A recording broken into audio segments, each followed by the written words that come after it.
Hello student, कैसे हैं आप? आशा करते अच्छे होंगे। स्टूडेंट, इस वीडियो में हम कक्षा 12 फिजिक्स में ये आपको जो लेके आए हैं कि समान पृष्ठ घनत्व की निकट स्थित धन तथा ऋण आवेशित प्लेटों के बीच तथा बाहर विद्युत क्षेत्र की तीव्रता। मतलब हमारे पास दो प्लेटें हैं और ये दो प्लेटें, एक प्लेट है धन आवेशित तो दूसरी प्लेट जो हमारी ऋण आवेशित है।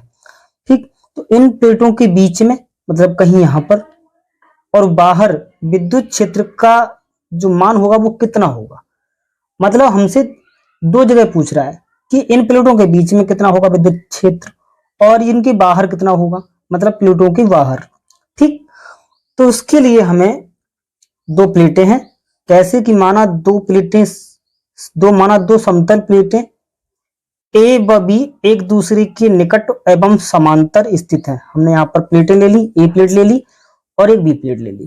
ठीक है, ए प्लेट पर जो आवेश है वो ये यहाँ पर हमारा ये पॉजिटिव आवेश है और जो बी प्लेट है इस पर हमारा नेगेटिव आवेश है, मतलब नेगेटिव चार्ज है। ठीक, प्लेट ए धन आवेशित है तथा प्लेट बी ऋण आवेशित है और दोनों प्लेट पर जो आवेश घनत्व है वो कितना है, सिग्मा। ये इक्वल है क्योंकि दोनों प्लेटों का जो क्षेत्रफल होगा वो भी इक्वल ही होगा, है ना। तो इस तरीके से हम यहाँ पर मान सकते हैं। ठीक है स्टूडेंट, तो सबसे पहले हमें ये देखना होगा कि इस प्लेट ए के कारण विद्युत क्षेत्र कितना होगा, प्लेट बी के कारण विद्युत क्षेत्र कितना होगा, है ना। तो ये हम पहले डेरिवेशन कर चुके हैं, है ना। तो उसके लिए हम लिखते हैं यहाँ पर, क्योंकि हम जानते हैं कि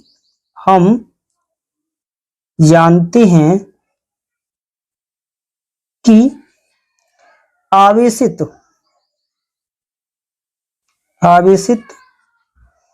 अचालक प्लेट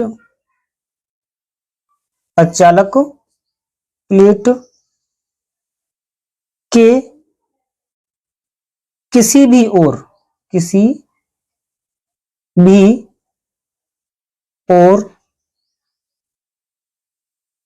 विद्युत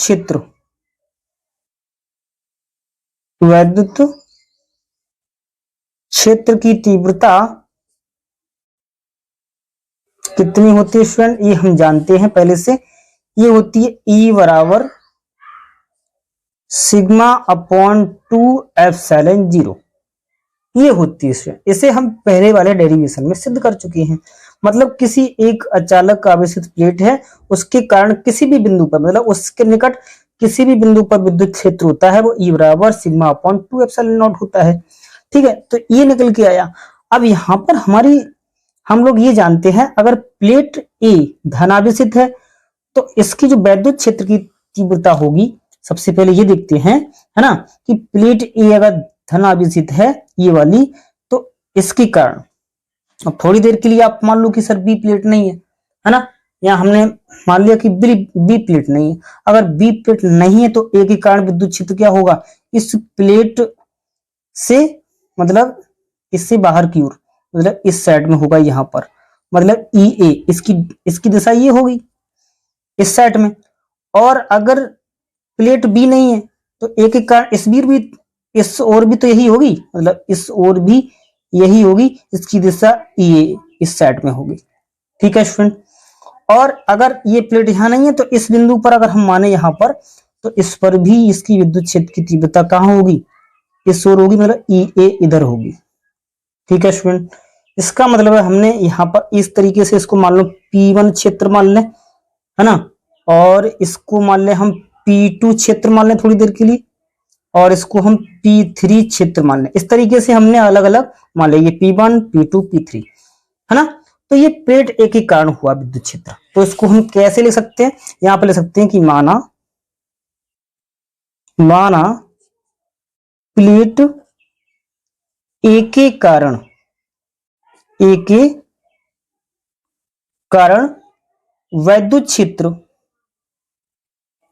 विद्युत क्षेत्र कितना, मतलब ई ए, क्योंकि ए के कारण है तो इसको ई नाम दे दो, और ये कितना आएगा, ये आएगा सिग्मा अपॉन 2 एप्सिलॉन 0।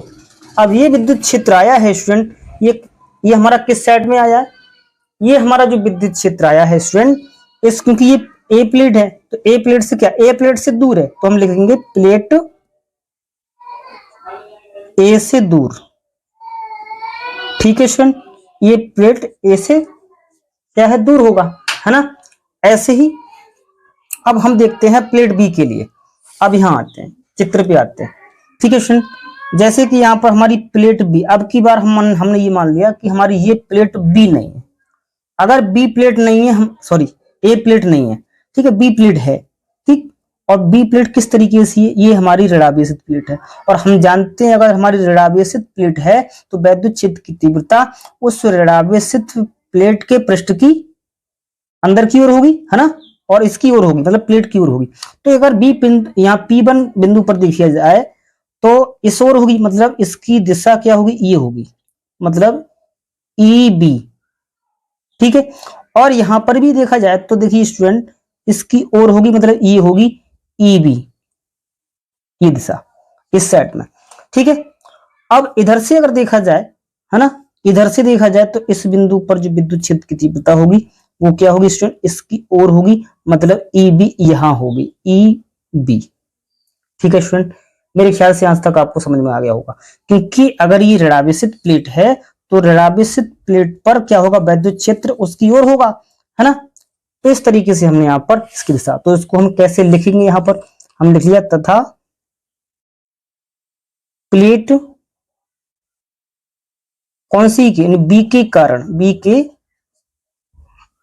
कारण वैद्युत क्षेत्र, वैद्युत क्षेत्र, तो प्लेट बी के कारण कितना होगा, मतलब EB नाम से होगा, इसको हम EB नाम दे दें। और ये कितना होगा, सिग्मा अपॉन 2ε0।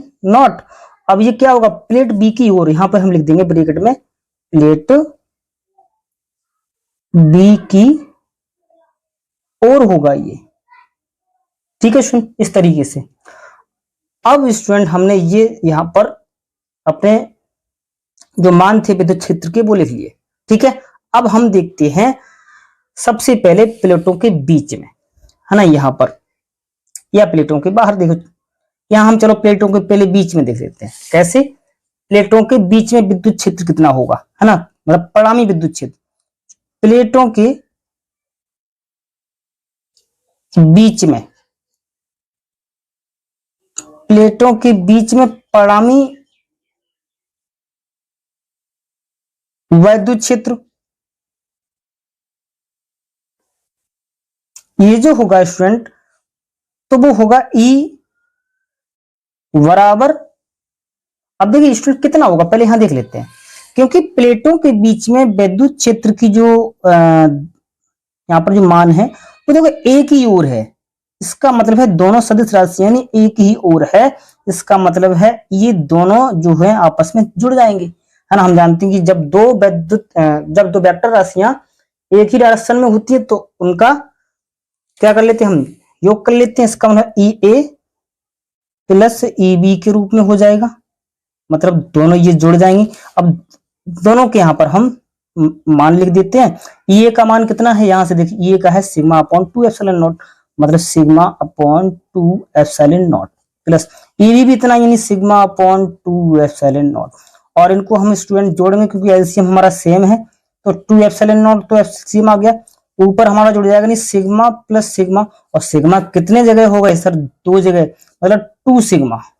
ठीक है, और नीचे 2ε0, 2 से 2 कट गया तो बचा सर हमारा सिग्मा अपॉन ε0। तो इसलिए जो प्लेटों के यहाँ पर E बराबर प्लेटों के बीच में जो विद्युत क्षेत्र आया तो E बराबर सिग्मा अपॉन ε0 आ गया, और ये कहां पर है, ये प्लेटों के बीच में आ गया विद्युत क्षेत्र, है ना। यहाँ पर ε0 क्या है, निर्वात की विद्युतशीलता है, सिग्मा क्या है, पृष्ठीय आवेश घनत्व है, तो ये मान हमने निकाल लिया। ठीक है, तो प्लेटों के बीच में था, प्लेटों के बीच मतलब ये P2 क्षेत्र में था, यहाँ पर ये वाला मतलब ये P2 एरिया में यहाँ पर। अब हम निकालेंगे प्लेटों के बाहर। अब स्टूडेंट प्लेटों के बाहर हमारे कितने बिंदु हैं, एक P1 है और दूसरा अगला हमारा P3 है, ये प्लेटों के बाहर ही तो हैं। तो सबसे पहले हम देख लेते हैं P1 क्षेत्र में परिणामी क्षेत्र कितना होगा, है ना, क्या देख लेते हैं P1, ऐसे लिख लेते हैं P1 क्षेत्र में P1 क्षेत्र में परिणामी वैद्युत क्षेत्र कितना होगा? अब ये कितना होगा, यानी ई बराबर ई ए माइनस ई बी।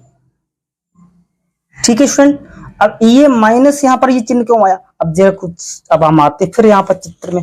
देखिए P1 क्षेत्र में एक विद्युत क्षेत्र की तीव्रता की दिशा अंदर की ओर है, दूसरे विद्युत क्षेत्र की तीव्रता की दिशा बाहर की ओर है। इसका मतलब है दोनों ही वेक्टर राशियां अपोजिट डायरेक्शन में है ना, अपोजिट में है नहीं है।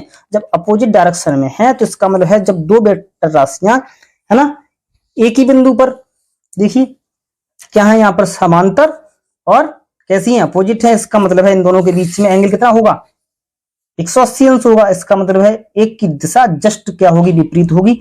मतलब दोनों के परिमाण क्या है, बराबर है, क्योंकि यहाँ पर लिखा है कि ई ए बराबर sigma upon 2 epsilon naught, E B बराबर है सिग्मा अपॉन 2 एप्सिलॉन नॉट। मतलब दोनों के परिमाण एक जैसे हैं। तो यहाँ पर हम अगर हम लिखेंगे तो ये होगा sigma upon 2 epsilon not minus sigma upon 2 epsilon not. ठीक है, अब जब दोनों आपस में कट जाएंगे तो स्टूडेंट ई बराबर कितना निकल के आएगा, 0। ठीक है स्टूडेंट, यहां तक कोई डाउट नहीं होना चाहिए। मतलब प्लेटों के बाहर जो बिंदु था एक P1 क्षेत्र है ना, वहां पर परिणामी जो विद्युत क्षेत्र निकल के आया वो कितना आया, 0 आया। ठीक है, अब स्टूडेंट यहां पर अगर देखा जाए तो जो हमारा अगला जो बिंदु है P3 है ना, ये भी क्या है, ये प्लेट के बाहर है। इसका मतलब यहाँ पर भी क्या होगा, विद्युत क्षेत्र शून्य ही होगा। ठीक है, वरना हम करके इसको हम देख लेते हैं। ठीक है, आइए यहां पर भी देख लेते हैं हम P3 क्षेत्र में कितना होगा। ठीक है, P3 क्षेत्र में है ना, P3 क्षेत्र में परिणामी वैद्युत क्षेत्र। ठीक है स्टूडेंट, यहां पर भी देखिए जरा, एक बार फिर हम जो है चित्र पे आते हैं। देखिए P3 क्षेत्र में देखो यहाँ पर ई की दिशा देखिए ये है, ई बी की मतलब ई बी, इसकी दिशा ये है, मतलब विपरीत है। इसका मतलब इनका जो परिणामी विद्युत क्षेत्र होगा इनके क्या अंतर के बराबर हो जाएगा। मतलब ई जो होगा यहां पर ई बराबर क्या होगा, ई ए माइनस ई बी हो जाएगा। और ई ए और ई बी के दोनों के परिमाण कैसे एक जैसे, मतलब sigma upon 2 epsilon not minus sigma upon 2 epsilon not, दोनों कट जाएंगे। इसका मतलब है ई बराबर क्या आएगा स्टूडेंट, 0 आएगा। ठीक है, तो यहां पर निष्कर्ष क्या निकला स्टूडेंट, निष्कर्ष तो ये निकला कि जब दो प्लेटें हमारी, एक धन और दूसरी ऋण प्लेट है, तो इसका मतलब है इसके प्लेटों के बीच में विद्युत क्षेत्र हमें मिलेगा, लेकिन प्लेटों के बाहर विद्युत क्षेत्र क्या होगा, शून्य होगा। ठीक है, देखिए प्लेटों के बीच में ही निकला था, वो कितना निकला था, ई बराबर सिग्मा अपॉन एप्सिलॉन 0। लेकिन प्लेटों के बाहर जो बिंदु थे हमारे दो, मतलब P1 और P3, मतलब ये है आपका P1, तो यहाँ पर भी विद्युत क्षेत्र कितना था, 0। ठीक है, और हमारा जो P2 विद्युत क्षेत्र था, सॉरी P3 पर भी कितना निकल के आया, ई बराबर 0। तो इस तरीके से स्टूडेंट इस डेरिवेशन को बड़ी आसानी तरीके से अपने लोगों ने किया कि जब एक प्लेट धन और दूसरी ऋण है तो वो समांतर है, एक दूसरे के निकट रखी हुई है, तो उनके बीच में विद्युत क्षेत्र मिलता है, लेकिन उनकी बाहर विद्युत क्षेत्र शून्य होता है ना। तो इस तरीके से आप इसको अच्छे तरीके से तैयार करें, और ये एग्जाम में बहुत ही इंपोर्टेंट है और एग्जाम में अवश्य आता है। ठीक है स्टूडेंट, तो मिलते हैं आपको नेक्स्ट वीडियो में, तब तक के लिए नमस्कार।